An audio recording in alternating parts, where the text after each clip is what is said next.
Bonjour, bienvenue sur cette capsule vidéo introductive sur le radar. Donc, le radar, c'est un outil de dépistage du délirium. Chacune des lettres signifie repérage actif du délirium adapté à la routine. Alors, c'est un outil de dépistage qui a été réalisé par une équipe de chercheurs et des partenaires cliniques. Moi, mon nom, c'est Philippe Voyer. Je suis le chercheur principal désigné, mais j'ai réalisé ce projet-là avec plusieurs autres chercheurs et partenaires cliniques. D'ailleurs, une vidéo a été faite à ce sujet-là. Je vous invite à aller la voir dans un autre onglet où est-ce qu'on les présente. Dans cette capsule-ci, l'objectif, c'est vraiment de répondre à une question très simple, mais importante quand même, c'est-à-dire, mais pourquoi le radar? Pourquoi un nouvel outil de dépistage du délirium, alors qu'il en existe plusieurs autres dans la littérature scientifique qui ont été validés? Donc, juste pour vous présenter, le radar en tant que tel, c'est un instrument de mesure qui, en fait, compte uniquement 3 items euh, et qui se complète lorsqu'on donne les médicaments à un patient ou à un résident. Donc, la question qu'on pose à la personne, qui est l'infirmière, l'infirmier ou l'infirmière auxiliaire ou l'infirmier auxiliaire qui donne les médicaments, c'est après avoir donné les médicaments, on dit, lorsque vous lui avez administré ces médicaments, le patient était-il somnolent? Le patient avait-il de la difficulté à suivre vos consignes? Et les mouvements du patient étaient-ils au ralenti? Alors là, ils doivent répondre à ces questions-là. Et avec les réponses, on est en mesure de déterminer, dans le fond, si la personne est en délirium ou pas, ou encore si elle a une perturbation cognitive significative. Alors évidemment, il y a une capsule vidéo qui porte uniquement sur la formation du radar, et il y a aussi une capsule vidéo qui présente les résultats des études scientifiques sur le radar, de nos études scientifiques sur le radar.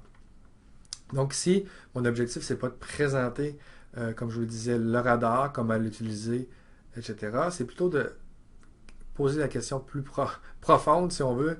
L'essence même, c'est de dire, ben, pourquoi cet outil-là? Alors, pourquoi cet outil-là? Il faut d'abord savoir qu'il existe d'autres outils comme le CAM, comme le NISHAM, d'autres outils qui, dans le fond, ont été appuyés dans la littérature scientifique et qu'on a tenté d'intégrer dans la pratique clinique. Et lorsqu'on a tenté d'intégrer ça dans la pratique clinique, on s'est rendu compte que les bons résultats qu'on observe dans les projets de recherche ne sont pas toujours répliqués dans la vraie vie, compte tenu de différentes contraintes, dont principalement, évidemment, le manque de temps. Le manque de temps, c'est une contrainte fondamentale, c'est-à-dire qu'en recherche, les professionnels de recherche ont tout le temps nécessaire pour faire une évaluation adéquate avec un instrument de mesure comme par exemple le CAM. Ils se consacrent toute leur attention à observer le patient ou le résident et on obtient donc des taux de détection avec des niveaux de sensibilité et de spécificité qui sont très élevés. Or, ce qu'il faut savoir, dans nos milieux cliniques, si on est dans une unité de médecine, il y a une infirmière pour 10 patients, ben, le CAM, même s'il est excellent comme outil, il prend quand même 5 minutes à compléter, minimalement. Parce que pour le faire correctement, on parle plus de 30 minutes. Même si on jouait le jeu et on dit que ça prend 5 minutes. Ben, en fait, avec 10 patients, pour une infirmière de jour, il faut qu'elle trouve 50 minutes dans son travail quotidien pour faire un dépistage systématique du délirium. Parce que l'idée derrière ça, c'est qu'on sait qu'il est très important de faire un dépistage systématique de l'état mental des patients pour détecter le délirium. Sauf que trouver 50 minutes, c'est impossible dans nos milieux cliniques. Et lorsqu'on va dans des centres d'hébergement, ben là, l'infirmière peut avoir 30, et là, 30 résidents, c'est pas beaucoup, en fait, pour un corps de travail de jour, parce que de soir, ça va être 75, de nuit, ça va être 130. Alors, on a des ratios qui, même si on vise le 25, le 50 et 75, 25 de jour, 50 de soir, 75 de nuit, on sait que c'est pas exactement ça qu'on a dans le milieu clinique. Alors, faire un dépistage des résidentes et des résidents pour le délirium, ben en fait, ça prendrait 1 heure et demie par quart de travail.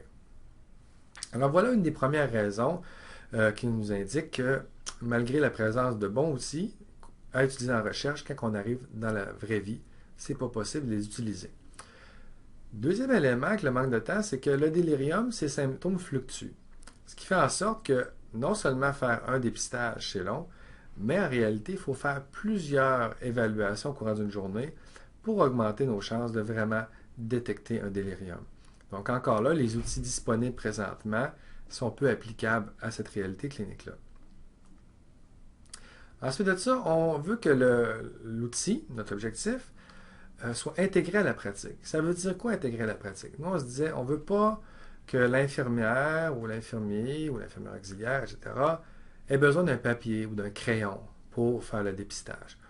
On ne voulait pas qu'elle ait besoin de poser des questions aux patients. Parce que dès le moment qu'on pose des questions aux patients, ben, on augmente la durée de notre évaluation. Et l'autre élément, c'est si on pose des questions aux patients, par exemple sur les mois de l'année ou les jours de la semaine dans l'ordre inverse, ou on fait appeler des mots dans l'ordre inverse, etc., le patient ou le résident peut s'améliorer, ce qui vient biaiser notre mesure aussi. On ne voulait pas de chiffres, également des questions avec des chiffres. Notre expérience clinique montre que les infirmières ou infirmiers n'apprécient pas, ou ce n'est pas le genre de test qu'elles aiment faire, par exemple les soustractions 100-7, etc. Donc, on voulait éviter aussi ce genre de test-là. L'autre élément, on ne voulait pas que ce soit nécessaire d'avoir des connaissances antérieures du patient.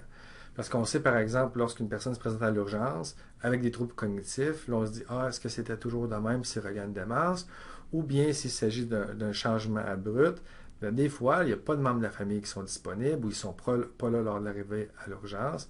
Il y a aussi un bon roulement au niveau du personnel, ce qui fait que des fois, dans un centre d'hébergement, ben, d'une semaine à l'autre, on peut avoir des changements au niveau de l'infirmière auxiliaire ou de l'infirmière, ce qui fait qu'elle n'est pas en mesure de dire, ah, est-ce que c'est un changement par rapport à la semaine d'avant? Donc, on se disait, il faut relever le défi de faire un test de dépistage pour lequel on n'a pas besoin non plus de poser des questions à la famille ou encore aller dans le dossier pour essayer de trouver s'il y a eu des changements. On voulait aussi avoir un outil, en fait, qui soit qui soit possible de l'intégrer dans plusieurs milieux cliniques. Parce qu'il y a plusieurs outils qui sont valides, mais qui ont été validés en psychiatrie, en unité de médecine, en oncologie, à l'urgence, dans des spécialités, et qui, en fin de compte, si on est dans un milieu de courte durée, par exemple, on va avoir, très simplement, pour avoir le CAM en unité de médecine, puis le CAM ICU dans l'unité de soins intensifs. Alors, pour les directions de soins infirmiers, on sait que c'est un peu plus problématique quand on a plusieurs instruments de mesure à enseigner à notre personnel, surtout quand ce personnel-là peut changer de département. Donc, nous, on a dit, on va essayer de faire un outil, un instrument de dépistage qui pourrait être applicable autant dans les hôpitaux que dans les centres d'hébergement. On voulait aussi qu'il puisse être applicable autant avec des personnes âgées sans déficit cognitif que celles avec une maladie d'Alzheimer, par exemple. Encore là, c'est parce qu'il y a des outils qui sont valides, mais lorsqu'on arrive avec des populations avec démence, bien, ces gens-là, ils n'avaient pas été inclus dans l'étude, donc on ne connaît pas vraiment la validité. On voulait aussi créer un outil qui soit vraiment adapté et apprécié par le personnel infirmier. Donc, on ne voulait pas que ce soit seulement des chercheurs qui nous disent vous avez fait du beau travail, mais qu'en fin de compte, le personnel soignant ne veut pas l'utiliser parce qu'il le trouve trop lourd, trop compliqué, qu'il leur demande trop de temps. Alors, nous, ce qu'on voulait vraiment, puis c'est pour ça qu'on a travaillé beaucoup en collaboration à toutes les étapes avec le personnel infirmier, c'est-à-dire qu'on voulait que les gens, à la fin, disent écoutez, l'outil radar, là, nous, on le trouve facile d'utilisation, puis ça n'augmente pas le fardeau de notre travail au quotidien. Parce que si on veut qu'un outil soit utilisé à long terme, évidemment, il faut avoir l'adhésion des utilisateurs. L'autre élément, c'était aussi, pour être capable de l'utiliser correctement, on souhaite que la formation requise, ce ne soit pas une formation de 7 heures ou une formation de 2 jours, suivie de plusieurs périodes de coaching dans les unités. En fait, un test de dépistage, on voulait que ce soit le plus efficient possible. Et en fait, dans notre cas, on est arrivé à la fin avec une formation vidéo seulement, avec un coaching lors de la première utilisation du radar en tant que tel. Donc, c'était aussi un autre défi important qu'on voulait relever. Donc voilà, vous en connaissez un petit peu plus maintenant sur le radar. Pourquoi qu'on l'a créé? C'est parce qu'en fait, on voulait contourner, faire face à tous ces obstacles-là et créer un outil qui serait non seulement valide, mais qu'on pourrait espérer clairement que les gens vont l'utiliser compte tenu de sa facilité, mais également de ses qualités psychométriques. Quel est le futur du radar? Évidemment, c'est les différents milieux cliniques qui décideront quel futur ils vont y donner sur le plan clinique. Nous, présentement, on est en train de le valider à l'urgence et également dans un contexte de soins palliatifs qui va être complété par des membres de la famille. J'ai des étudiantes aussi qui présentement le valident, qui vont le valider dans le cadre de leur mémoire de maîtrise aux soins intensifs, par exemple, à domicile, etc. Et on va le tester également chez d'autres groupes d'âge, parce qu'actuellement, c'était seulement chez les aînés. Alors voilà, pour ce qui est du radar, je crois qu'il est voué à un bel avenir. Et nous, ben, en fait, on va accueillir évidemment toute question que vous avez sur son utilisation ou d'autres aspects. Vous n'avez qu'à m'écrire et il me fera plaisir de vous donner une rétroaction. Et voilà, merci de votre intérêt et votre attention durant cette vidéo.